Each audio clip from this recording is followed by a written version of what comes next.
ahora sí, vamos a entrar a CSS.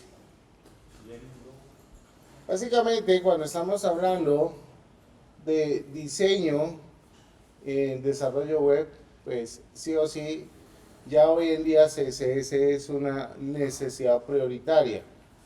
¿Qué es CSS? Hojas de estilo en cascada. ¿Qué quiere decir esto? Que cuando nosotros estamos trabajando con estilos, cada estilo se va a aplicar en cascada. Quiere decir que va de arriba hacia abajo. Quiere decir que los estilos que se aplican de último van a mandar sobre los primeros que se cargaron. Básicamente es esto. Existen diferentes formas de aplicar hoja de estilo. Tenemos estilos en línea, que básicamente son aquellos que nosotros vamos a aplicar directamente a las etiquetas HTML. En este caso, vemos un ejemplo muy típico donde tenemos el uso del atributo de estilo, style, donde tenemos unas reglas definidas. Tenemos el color y tenemos el font size. El color hace referencia a qué color quiero que tome la letra.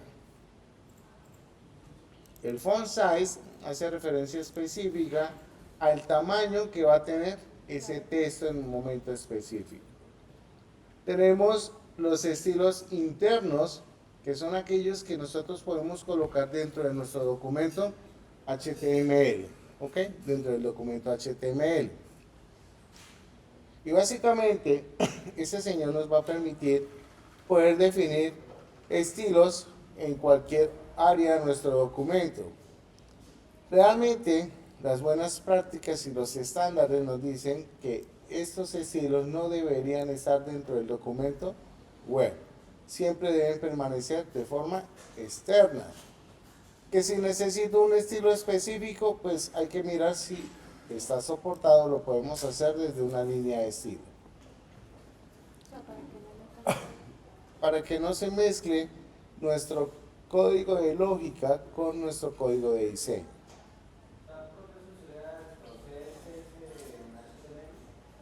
Sí, señor. Entonces, una característica que tienen los estilos externos es que siempre van a estar en un archivo CSS, donde va a estar alojado dentro de una carpeta específica, y vamos a utilizar la etiqueta link para poder establecer referencia hacia ese archivo que queremos utilizar.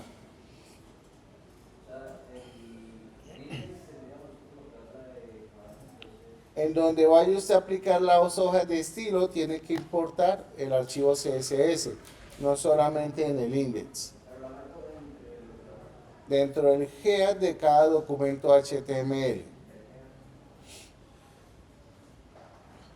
Nosotros nos vamos a encontrar diferentes tipos de selectores en CSS. Tenemos selector de tipo, donde básicamente este selector de tipo va a hacer referencia a cada una de esas etiquetas que tenemos dentro de nuestro documento web. Por ejemplo, un input, por ejemplo, un párrafo, por ejemplo, un H1, un H2, etc. Tenemos los selectores de clase, que son aquellos que me van a servir para poder especificar estilos en un bloque. Chicos, por favor, la comida acá no, son tan amables. Los tipos de selector de clase son los que me permiten aplicar estilos a múltiples elementos de mi documento web. ¿Ok? El ID, un selector de ID, es el que me va a permitir especificar una regla de estilo enfocada a un elemento específico, a un ID puntual. Tenemos los selectores universales, que son aquellos que me van a permitir especificar o aplicar reglas de estilos a todo el documento. Para eso se utiliza el asterisco. Tenemos el selector de atributo, el cual me va a permitir especificar también una regla de estilo, pero enfocada hacia un atributo de mi etiqueta. Por lo general esto sí es muy, pero muy específico al momento de utilizar. En CSS nos vamos a encontrar algo que se llaman los combinadores. Los combinadores son elementos que me van a servir para poder encadenar y aplicar estilos. En este caso, tenemos un combinador de hermanos adyacentes, el cual utilizamos el símbolo más. ¿Qué quiere decir? Selecciona hermanos adyacentes dentro de un elemento y me permite aplicar estos estilos. Esto lo vamos a ver mucho más adelante. Tenemos el combinador de hermanos, el cual se utiliza para seleccionar esos hermanos que están dentro de un contenedor y poder aplicar esos estilos. Tenemos el combinador de hijo, que es el símbolo mayor. Como vemos en este ejemplo, estamos diciendo que quiero aplicar un estilo a los hijos de UL, en este caso aquellos LI, es un ejemplo. Tenemos el combinador descendiente, que es el espacio en blanco.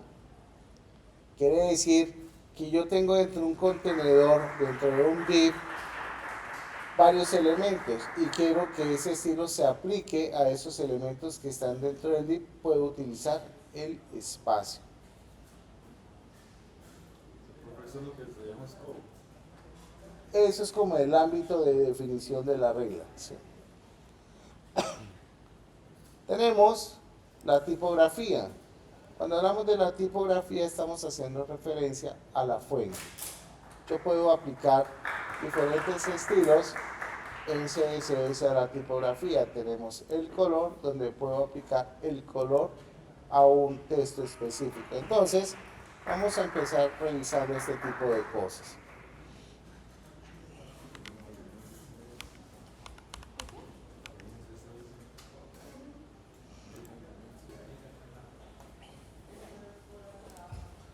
Lo primero que voy a tener que hacer acá es definir un nuevo archivo, el cual le vamos a poner como nombre style.css. Este señor me va a servir para poder tener todos mis estilos. Aquí hay varias cosas que hay que empezar a trabajar. Primero, la tipografía. Por lo general nosotros tenemos que enfocarnos al uso de letras que sean coherentes y estándares. Para eso tenemos a Google Fonts.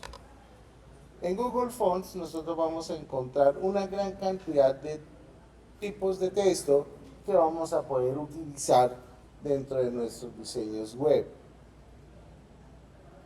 Hay muchos estándares y la mayoría que se utilizan es la Robotop. Esta es una fuente muy bonita y es muy, digamos, flexible en cuanto al contenido. Yo le puedo dar clic a esta señora y fíjense que acá dice obtener la fuente. Entonces podemos empezar a revisar cada uno de estos elementos y poder utilizarlos. Si yo lo doy acá, él me va a decir qué quiere hacer, compañero. ¿Usted quiere descargar la fuente y usarla en su Windows, en sus aplicaciones, o quiere colocarla de forma embebida? Yo digo, no, yo quiero de forma embebida.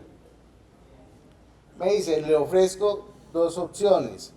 Una, a través de un enlace, quiere decir, copie toda esta vuelta en su documento HTML y luego haga un CSS y copie toda esta vuelta. O haga una importación en su CSS. Miércoles. En un segundito, que es que no sé por qué está molestando el navegador. Sí, no sé por qué. Entonces dice, venga, haga esto, incorpore esto dentro de su estilo, dentro de su CSS, correcto.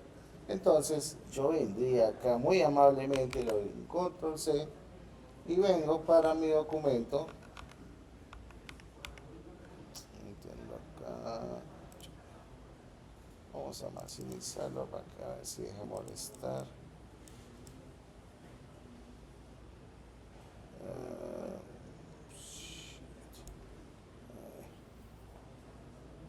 Segundo, a ver. Esta brujería, pasámosla para acá. Así para allá.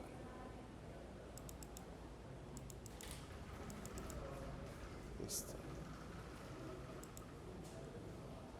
Entonces, aquí vengo y le doy un control V. Acá me está dando error porque es que acá no debería poner style. ¿Ok? Y por eso me estaba marcando el errorcillo. Acá con esto, ya él va a entender que voy a importar desde Google, voy a importar una fuente con peso 0, 100, de 0, 100 hasta 900. Ah, interesante. Entonces, este señor me está diciendo, venga, ahora usted lo que tiene que hacer es definir esto. Ah, y esa definición es la que me va a permitir a mí ya configurar mi fuente. ¿Ok? Acá, por ejemplo, tenemos unos enlaces donde yo puedo especificar cómo voy a utilizar esa fuente. Esto me lo entrega Google como ayuda. Pues esto realmente ustedes deberían dedicarle un buen tiempo y revisar documentación. En este momento ya ustedes deben comenzar a explorar la documentación de cada uno de los proveedores que nos van a dar información.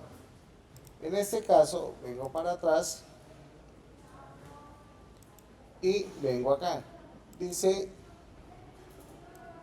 utilice acá un identificador para un nombre de clase. Interesante. Entonces vengo acá, le voy a copiar y vengo para acá y pego esto. Pero bueno, a mí lo que me va a interesar realmente en este momento es lo siguiente.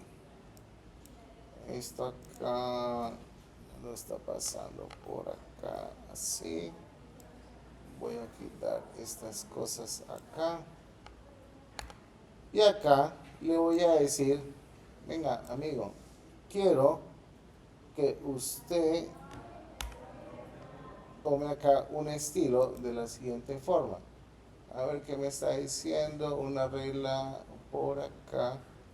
Acá me está diciendo que defina el peso. El peso hace referencia a qué tanto quiero o que digamos, si quiero que la letra sea muy negrita o menos negrita, a eso se refiere el peso. En este caso, yo puedo colocar acá, no sé, 200 de peso. ¿Qué va a suceder con esto? Esto lo que va a permitir es, dentro de mi HTML, comenzar a aplicar la fuente. Entonces, yo podría venir para acá. Nosotros tenemos un preview. Tenemos esta fuente bastante hermosa, ¿cierto? Pero entonces me interesa hacer un enlace acá.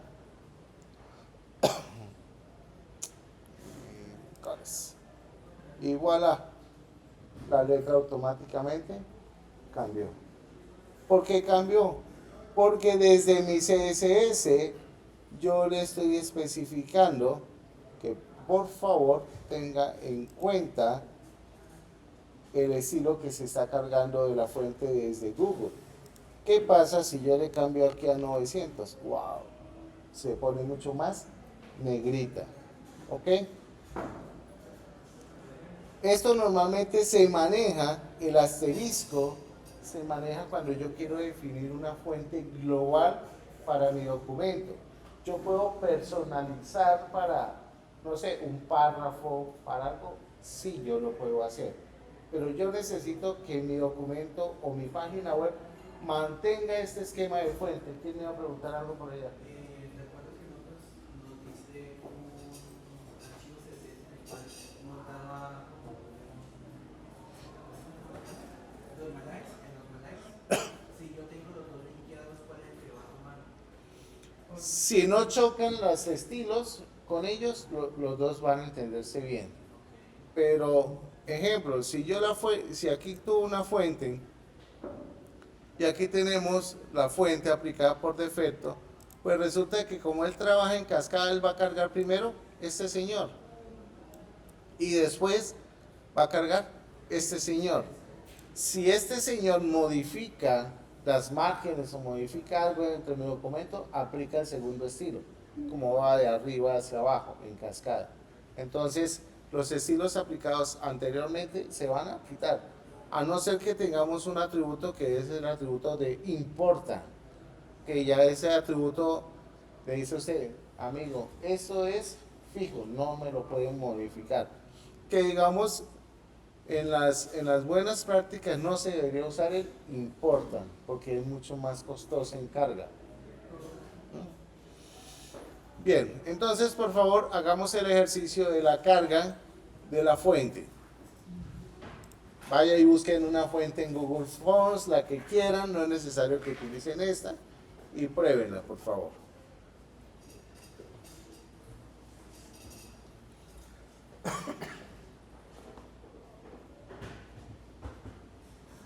Escojamos una vez.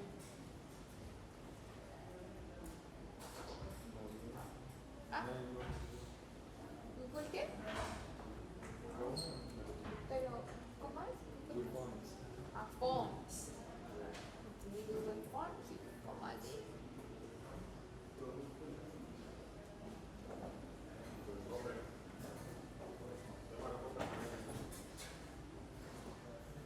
Sí, señor.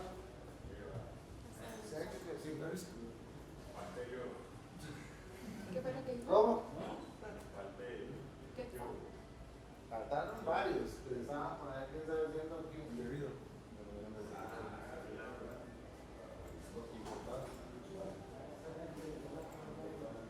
Busquen una fuente diferente, la que ustedes quieran aplicar.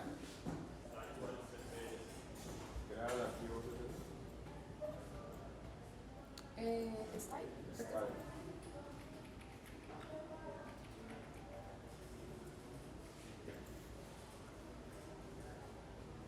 Listo. ¿Qué era lo otro que te daba? Profe, ¿esto dónde está en el...? Señora, Ah, es de acá, ¿no? si eso ustedes tienen que mirar en la página de Google, hagan todo el ejercicio, vayan y hagan get font, seleccionen el modo de la fuente. La telista. Señor, todos ustedes pueden importar varios tipos de fuente. Pero por lo general, pues un sitio web siempre va a tener un solo Ah, pero tipo no de tengo fuente. nada. Se mezclan. Pero sí funciona. ¿Señor? Sí funciona. ¿Qué pongo?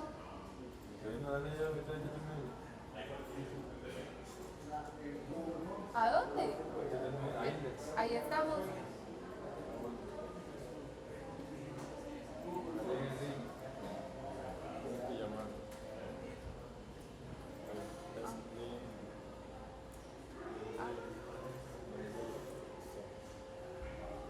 Hay que desactivar otro computador. Bueno.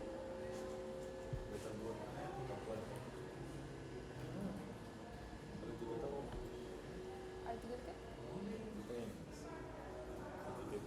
Bori. ¿Qué pongo? H1. Ah, verá. Yo la indexación. ¿Así?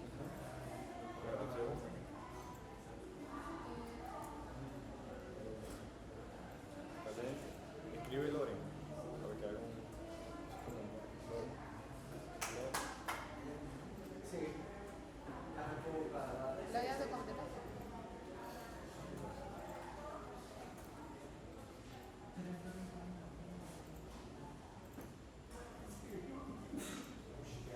¿Qué pasó?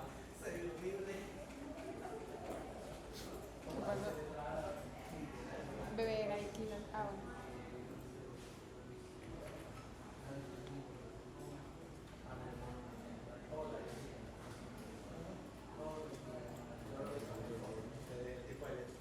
bueno. body, el otro body. Mire, este sí se nota que no es su ponía. Porque lo hizo usted, ¿eh? No, mire, una curiosidad. Parece depende de la imagen, parece entrar a ver. Yo también con el fondo de la aplauso a ver.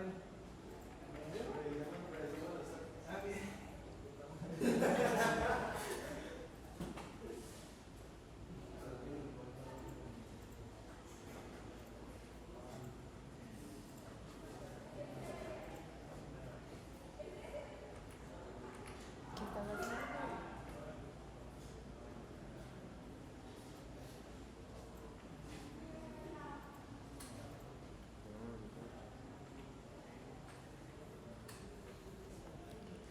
Profe, que no le habilita una extensión. ¿Qué está haciendo? Por acá. Tenemos la propiedad font family que ya la vimos y nos va a permitir definir el tipo de fuente que vamos a utilizar en nuestro documento.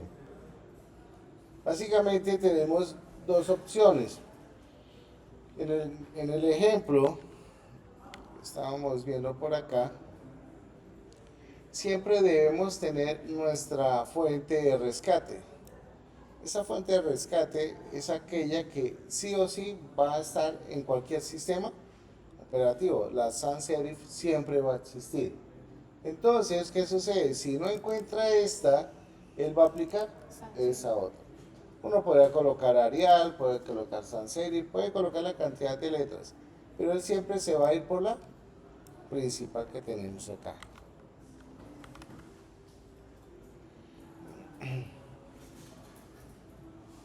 Acá hay unos tipos de fuentes por defecto: la serif, sans serif, monospace, cursiva y la fantasy.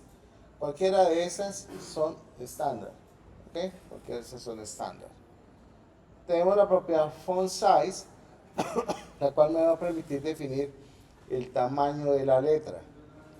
Podemos usarla con unidades en píxel, en em o en porcentaje. Nosotros normalmente vamos a encontrar hoy en día unidades de medida como em y rem. ¿Okay? Cada una de ellas tiene un orden específico como se aplica. Em va a decir que tome el contenedor padre como referencia para asignar la fuente. Rem va a tomar como referencia el root para tener la referencia de la fuente. Quiere decir, eso lo vamos a ver más adelante, no se preocupe. Si yo tengo 16 píxeles en el root, o sea, en el documento principal, y aplico el rem, ¿de cuánto será la fuente? Por ejemplo, si aplico 2 rem, ¿cuánto sería la fuente en píxeles? 32, porque si tengo 16 por defecto. Pero resulta que si tengo un contenedor, un div, y al div le digo que la fuente va a ser de 20 píxeles, y necesito un título que está dentro de ese div y le aplico 2 em, ¿de cuántos píxeles va a ser la letra? 40, porque él va a tomar como referencia la fuente que tiene el contenedor padre. Em, contenedor padre, y rem, padre principal.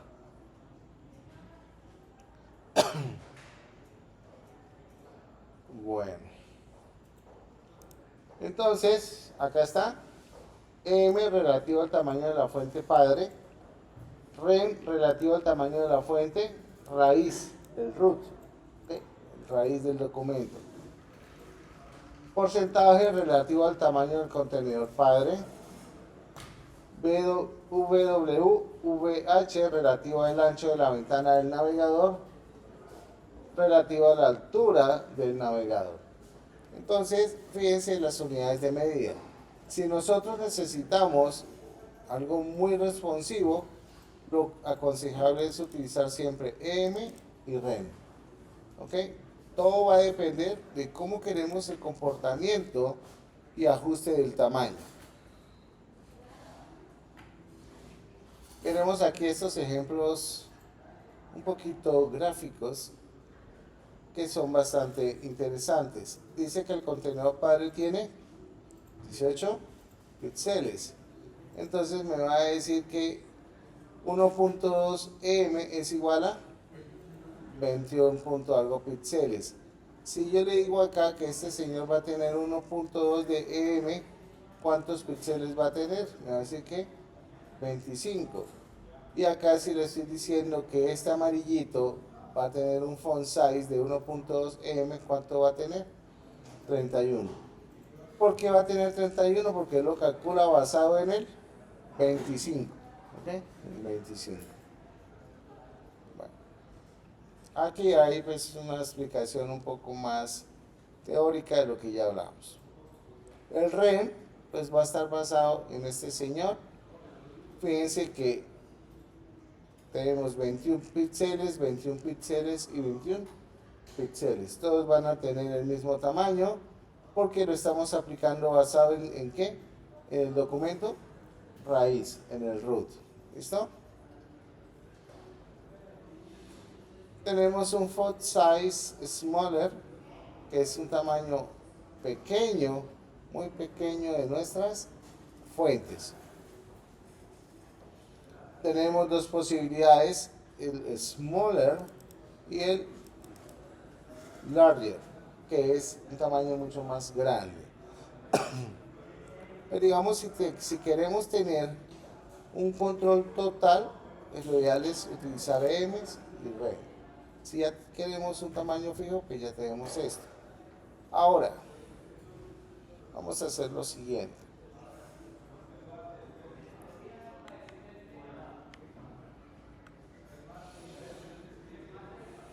Aquí tenemos un H1,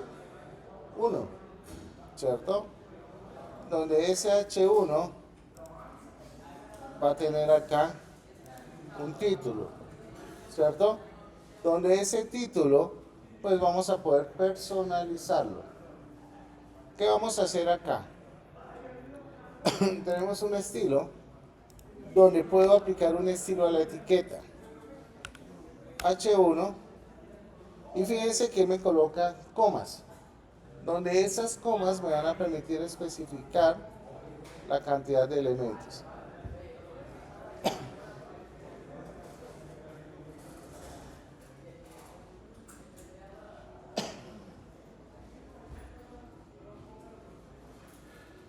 Esperemos que terminen ahí de hablar afuera porque es que es incómodo tratando de hablar y ustedes aquí tratando de escuchar.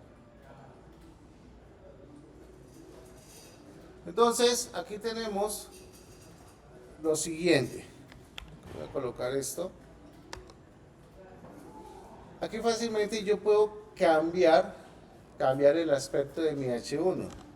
Por ejemplo, fíjense que ahí le estoy aplicando un peso de 900 y fíjense que ese H1 cambió su comportamiento. Yo lo puedo personalizar. Yo puedo decir, venga, yo quiero que mis H1 tengan un color.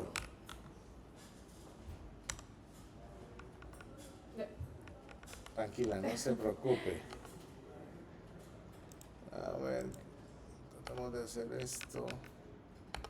Qué pena, pero es que hay veces cuando uno se acostumbra a que todo quede bonito y alineado, pues... ¿Cierto? Entonces acá uno puede llegar y decir, venga, yo quiero que sea rojo. Entonces puedo empezar a definir esos atributos propios. Acá yo puedo incluso cambiarle acá, cambiar el tamaño del H1 si veo que eso está demasiado grande. ¿Ok? ¿Qué otra cosa podemos hacer? Yo puedo definir hojas de estilo por medio de clases. ¿Cómo se define esto? Por ejemplo, tenemos el index y digamos que para mí el H1 va a ser una clase que se va a llamar títulos. Para mí el H2 va a ser una clase que ya saber que lo va a llamar subtítulos. Yo puedo personalizar esto dentro de este señor. Aquí ya no me interesa llamarlo H1, porque si lo dejo H1, todos los H1 que van a estar dentro de mi documento se van a tomar este atrevimiento de tomar el estilo. Entonces, para mí, le voy a colocar punto títulos. En CSS, para hacer referencia a una regla de clase, utilizamos el punto. Entonces, punto títulos. Y ahí está. Ah, ok. Por aquí abajo puso subtítulos. Entonces, él dijo que le iba a poner 1.25 al subtítulo y le puso un color negro. Cambiémosle a un verde. Entonces fíjense cómo puedo empezar a manipular cada uno de esos elementos. Fijémonos algo acá. Acá hay una separación. Esto es un margen. Todos los H1 tienen sus márgenes. Ok. Resulta que nosotros por aquí estamos aplicando el normalize, ¿cierto? Entonces uno podría decir, a ver, ¿dónde está esto? Root. Cuando uno trabaja con root, pues puede definir variables, que eso es lo bello y hermoso de CSS. Sí, wow, pero entonces esto qué, ¿para qué me va a servir? Pues resulta que cuando yo trabajo sobre variables, yo puedo venir acá y utilizar la variable. Ah, pero ¿esto cómo funciona? ¿Será que yo le digo var color principal? Y entonces el color principal va a tomar el color rojito. Pero eso, ustedes dirán, pero ¿para qué me va a servir? Resulta que el cliente me dijo, no, venga, es que esos títulos de color rojo no pegan. Quiero que le cambie a este color. Y si usted ya tiene en su hoja de estilo definido el rojito, ¿qué tiene que empezar a hacer? A irse regla por regla donde utilizó el rojito y cambiarlo. Mientras que si lo tenemos definido como una variable principal, como una constante, pues vengo acá y le digo, ah, bueno, qué pena, sí, ahí se lo cambio. Entonces, todo hacia abajo, donde esté utilizando esa variable, va a tomar el color. Entonces, es importante. Ah, venga, entonces la fuente. Ah, mire, aquí me dice fuente principal, ahí el autocompletado me lo generó.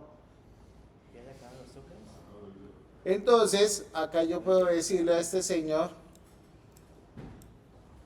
puedo decirle aquí var, fuente principal, este man sabe qué es lo que estoy pensando. No me voy a poner bravo con él. Pero fíjense que para hacer referencia a la variable utilizo la palabra reservada var. Y a continuación el nombre de la variable. Es importante. Ahora, vamos a mirar acá. Vamos a hacer lo siguiente. Y le voy a poner esto. Fíjense que volvieron las márgenes. Le quité el normalize. Yo puedo colocar algo que se llama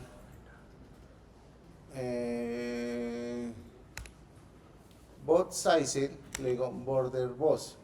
Esto me va a permitir eliminar unos espacios adicionales. Incluso yo puedo decir aquí margin 0. Entonces, acá nosotros podríamos aplicar esto. Fíjese que me dice root, pero acá no se vio ningún cambio. Vamos a cambiarlo a nuestro reglas globales acá. Y esto, quitamos esto, control V. Y voilà. Fíjense que el bot sizing eliminó todos los espacios y las márgenes del H1. Fíjense que el H1 ya sale pegado con todo y ya todo sale apellizcado.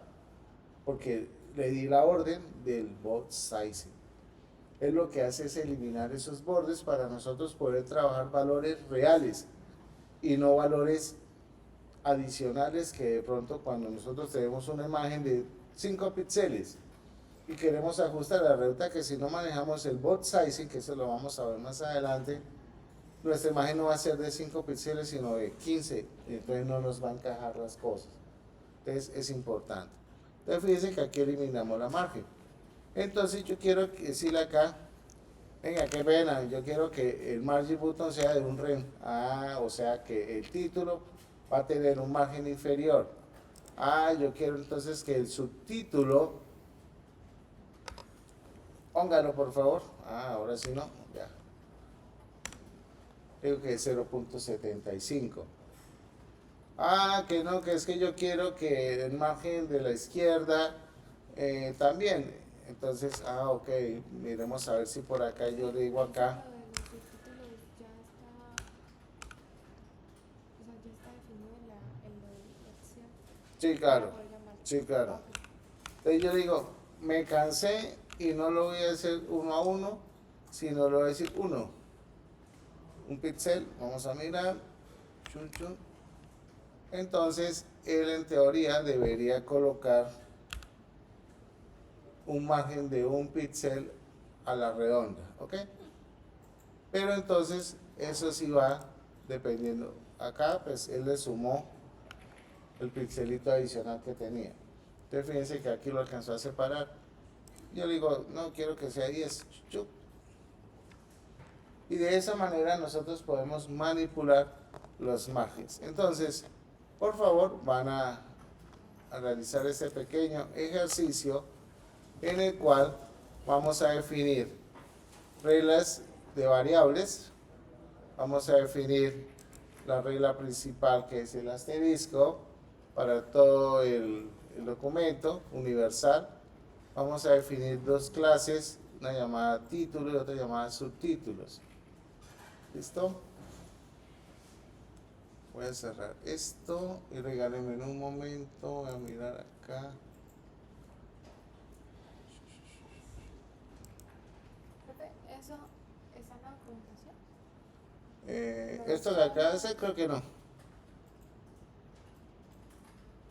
Y aquí está el index.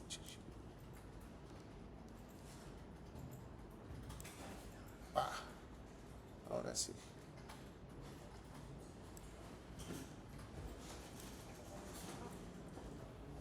Aquí están las clases y aquí está la importación. Entonces hagan eso por favor.